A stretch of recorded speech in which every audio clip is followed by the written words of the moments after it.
Welcome to Lakshana Likhith channel. ఇప్పటి వరకు మా ఛానల్ ఎవరైనా సబ్స్క్రైబ్ చేసుకోకపోతే వెంటనే సబ్స్క్రైబ్ చేసుకొని పక్కనే ఉన్న బెల్ ఐకాన్ని ప్రెస్ చేయడం మర్చిపోకండి.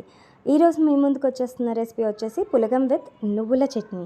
ఈ రెసిపీని మేము యూజువల్గా సంక్రాంతి టైంలో చేసుకుంటాము.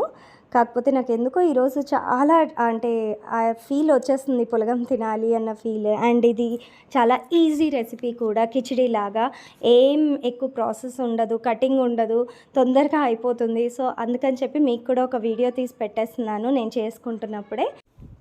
సో ముందుగా వచ్చేసి ఈక్వల్ రేషియోలో బియ్యము పెసరపప్పు రెండు తీసుకొని వేయించుకోవాలండి. సిమ్లో పెట్టుకొని మనకు ఒక 5-6 మినిట్స్ వేయించుకోవాలి, కొంచెం దోరగా బ్రౌన్ కలర్ వచ్చేలాగా.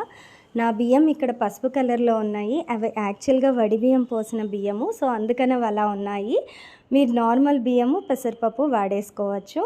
అది దోరగా వేయించి పక్కకి కుక్కర్లో వేసి పెట్టుకున్నాను. చల్లారిన తర్వాత వాష్ చేయాలి.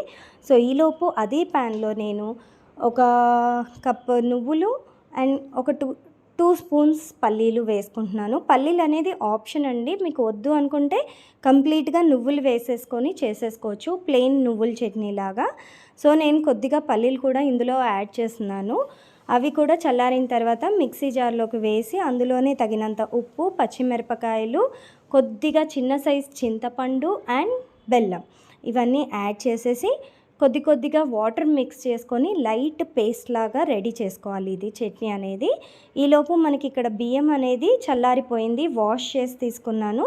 సో అందులోకి నేను 1:2 రేషియోలో వాటర్ యాడ్ చేసుకొని ఆ వాటర్లోకే కొద్దిగా మీ టేస్ట్కి తగ్గట్టుగా ఉప్పు, పసుపు యాడ్ చేసేస్తున్నాను. అండ్ పక్కన మనం దీనికి తడక పెట్టుకోవాలి, లైక్ తాలింపు అంటాం కదా. సో తాలింపుకి ఆయిల్లో వచ్చేసి మనకి ముందుగా మినప్పప్పు, జీలకర్ర, ఆవాలు, కొద్దిగా ఇంగువ వేస్తున్నాను అండ్ జీడిపప్పు వేస్తున్నాను. ఈ రెసిపీకి జీడిపప్పు లేకపోతే అసలు టేస్టే ఉండదండి. సో జీడిపప్పు మాత్రం కంపల్సరీ వేసుకోండి, మిస్ అవ్వకుండా. అండ్ కరివేపాకు, ఒక 4 మిరియాలు, స్పైసీ ఎక్కువ లేకుండా.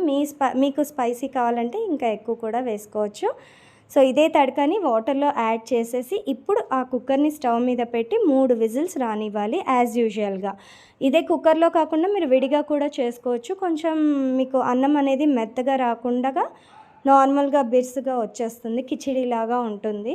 నేను పిల్లలకి ఎలాగో మెత్తగా ఉంటేనే ఈజీగా తినిపించచ్చని కుక్కర్లో పెట్టేస్తున్నాను, తొందరగా కూడా అయిపోతుందని. చూసారా, మన చట్నీ కూడా రెడీ అయిపోయింది, నువ్వుల చట్నీ. ఫైనల్ టచ్ కింద ఇదే చట్నీలోకి 1 or 2 ఆనియన్స్ చిన్నగా కట్ చేసి ఒక 2 టైమ్స్ విప్పర్ వత్తుకోవాలి, అంతే అండి. అక్కడక్కడ మనకు ఆనియన్స్ అనేవి తగులుతూ ఉండాలి, అప్పుడే ఆ టేస్ట్ అనేది తెలుస్తుంది పులగంలోకి. విజిల్స్ కూడా వచ్చేసాయి, సో పులగం కూడా రెడీ అయిపోయింది. వావ్ కదా. Thank you for watching. మీరు కూడా ట్రై చేసి ఈ రెసిపీ ఎలా ఉందో టేస్ట్ చేసి నాకు కమెంట్ చేయండి. Bye bye.